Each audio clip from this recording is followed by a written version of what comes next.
Okay, this is the first in a series of videos to support the creation of an interactive application website as part of Unit 61 on level 3, where you will be expected to produce an educational resource which will be interactive and looks at the legislation and ethical considerations in the context of interactive media production. Okay. The brief of which stipulates that it will target small screen devices and tablet screens, and the content should be media rich, including video, audio, image, text, and provide opportunities for audience engagement. So in that vein, these videos will cover the following. Actually, we'll probably want an extra one on the end where we embedding rich media content, for example, video, audio, and iframes. So the first video in the series, we will look at folder structure, setting up a website, because we're going to build this application in HTML5 using a bit of JavaScript and CSS for styling. So in all intents and purposes, it is a website. In the second video, we will then look at some cropping an image for use in a website and talk about the standardization of images. Then we will quickly run through creating the header image that is used in the example, using layer masks. Then we will start to get into the HTML properly. So then we will create a basic document structure, a hierarchy as it is, using what is known as meaningful markup. In the following video, we will then look at inserting our content or dummy content and have a look at the underlying code that is created. And after that, we will then start adding style sheets to bring the page together. And then we'll start looking at interactivity.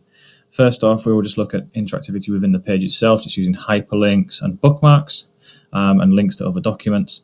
Then we will look at basic JavaScript. Then we will use that JavaScript to create a very basic quiz.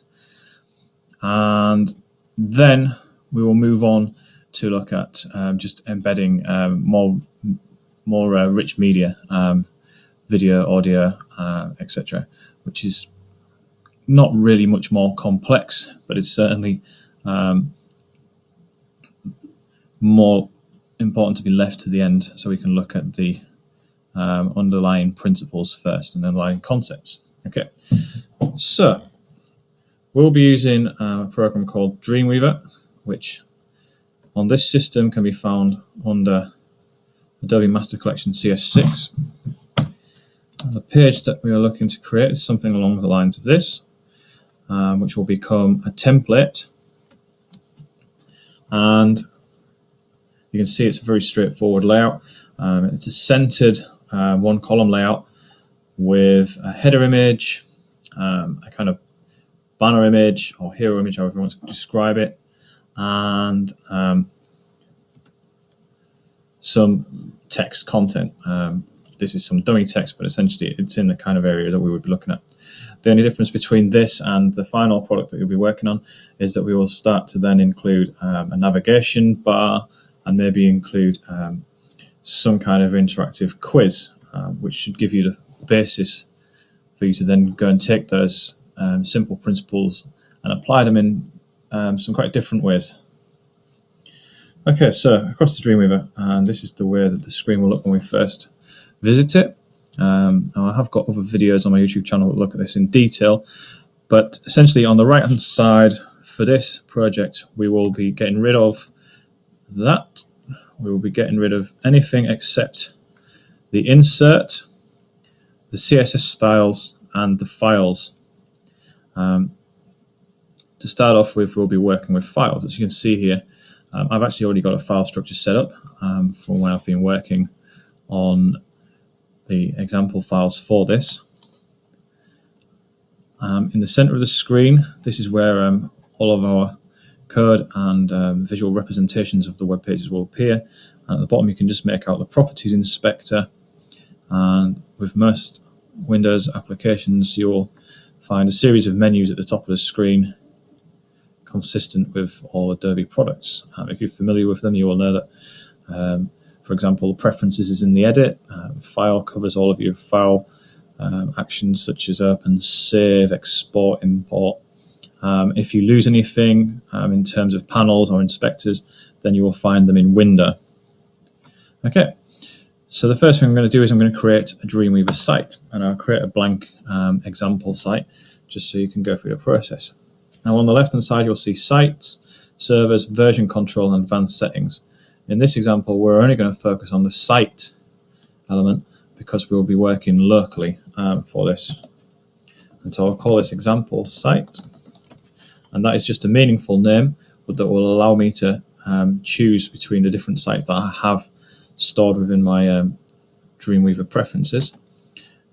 I can, if I'm in the right place, create a folder simply by typing it into the local site folder, and if it doesn't exist when I create save, it will create the folder for me, or I can use this browse button to find the place, create the folder using a more visual method. So I'll save that, it's created that folder for me, and now we're going to have a quick look at this. Essentially it should be in local view so that we know we're looking at our local machine, saving on the D drive preferably, although with the file sizes we'll be working on, you could quite easily get away with using your U drive personal storage, or work from removable media such as a pen drive or a USB hard drive. I would say this: if you're using removable media, you will have to set up these settings again on each machine that you work on, because they're not carried across. They're actually stored in your profile settings on that machine. So here you'll see that I've got a lot of other sites from that drop down. I'm just going to focus on the example site. It's a basic file inspector. Inside of this folder, I'm going to then want subfolders. So I'm going to create a new folder, and inside of there, this is where I will ultimately put any CSS files, and we will discover what CSS is a little bit later on. I will also like a folder for my images. Now you'll notice that I'm creating folder names with just lowercase letters. It's essentially consistent, whilst URLs are case sensitive. The convention is to just use only lowercase letters and underscores, essentially in file names and folder names. So we've got CSS, images, and eventually we'll have a folder called templates, but Dreamweaver will create that for us. And eventually we will also have a folder called JS. Now you'll notice that I've accidentally put that inside of images.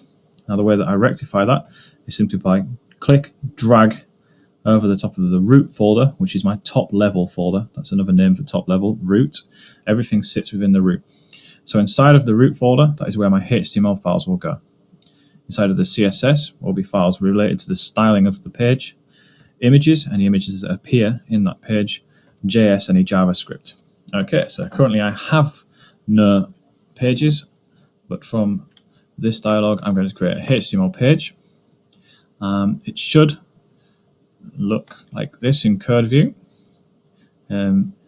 Design will be blank like that. Split shows you both together. I just want to make sure if it doesn't look like that, you haven't got that kind of code saying pretty much exactly the same thing, the chances are that you've got the wrong preset. To change the default, you'll go to Edit, Preferences, and then Document. So I'm just going to wait for that to pop up. Might take a few seconds. New document is there. Just point that out. And the default document type could be set to 4.01. but we want it set to HTML5. So make sure that is the case, and then click OK. And then when you create a new document, it will look like this. Okay, so I'm going to work entirely as much as I can in the design view mode to make this a little bit simpler to start off with. So we will be using the insert panel first, and this will allow us to find different things that we'll be using along the way. So you'll see some things that might be familiar. For example, an email link. You might have even heard of a table if you've worked with Word. You may have heard of div tags if you've had any experience with web before. Images, I think that's pretty self-explanatory. If you look under images, you'll see things like image, rollover images, hotspots, maybe terms that you've come across before.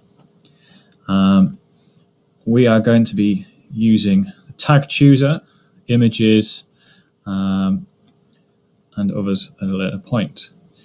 But for this video, we've essentially created our folder structure, and so I will save this file at that point. I will call it example1. Save that in my root folder. You'll see it appear, and that is where I will end this video. Now,